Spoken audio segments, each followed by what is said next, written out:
Thanks for tuning in. In this tutorial, I'll show you how to fly the mighty Cessna 208 Caravan. Whether you're hauling passengers or cargo, this aircraft is a pilot's plane that's easy to fly and ready to get you in and out of the most challenging strips in the world, paved or not. Meet me on the ground at Friday Harbor as we prepare for a short passenger service over to Boeing Field. Our flight plan is filed and we're ready to fire up the PT-6A engine. To start, open the Systems menu and turn on your master, beacon, followed by the engine to bring the Caravan to life. As we announce our taxi out to runway 16, we'll give it a little power to get rolling off the stand. You should be at or below 10 knots on the ramp and when making sharper turns. Straightaway speed will be anywhere from 10 to 20 knots, though I recommend keeping it on the slower side of things when the winds are strong. Now it's time to get out of here. The Cessna 208 uses 20 degrees of flaps for takeoff, though you may occasionally use 10 degrees for heavy crosswind situations. Once aligned with the runway centerline, we'll smoothly advance our throttle to max power, use rudder and aileron to maintain centerline, and begin to rotate as the plane is naturally ready to fly between 70 and 75 knots. Once airborne, pitch for 85 to 95 knots on the initial climb out.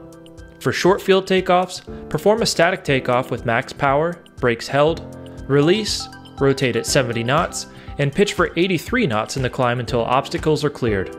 As we climb away from the airport, we'll lower the nose and begin accelerating to our en route climb speed between 110 and 120 knots. Raise your flaps to 10 degrees passing 85 and flaps up passing 95 knots. For max climb rate, climb to cruise at 104 knots.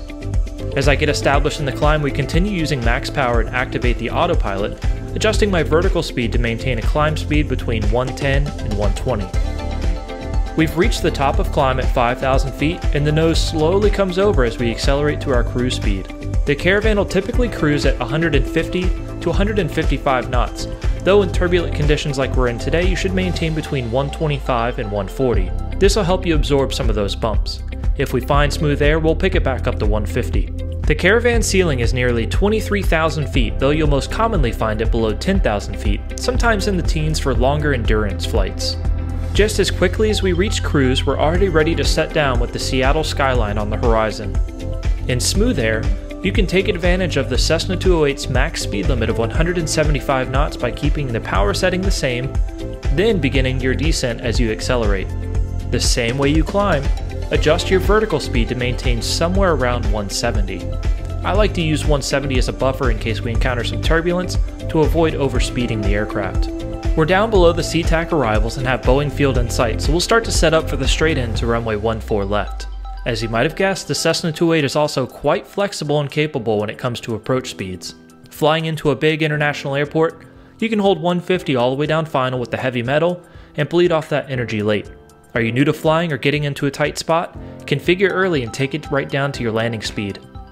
The standard Cessna 208 approach speed is between 100 and 115 knots, which we'll use today, so we'll select flaps 10 below 150 as we begin the final descent down to the runway. We're short final and it's time to begin reducing to our landing speed between 75 and 85 knots with flaps full at 30 degrees. As we take the shorter of the two parallel runways, I'll dip a little below the glide slope once the runway is made, start to round out, holding off the nose around 3 to 5 degrees until our main wheels touch. You can land the Caravan with power in or idle, though I find power on landings give more control and can help with a smoother touchdown. Once down, we go full reverse, ease onto the brakes and pull back on the elevator to help slow down.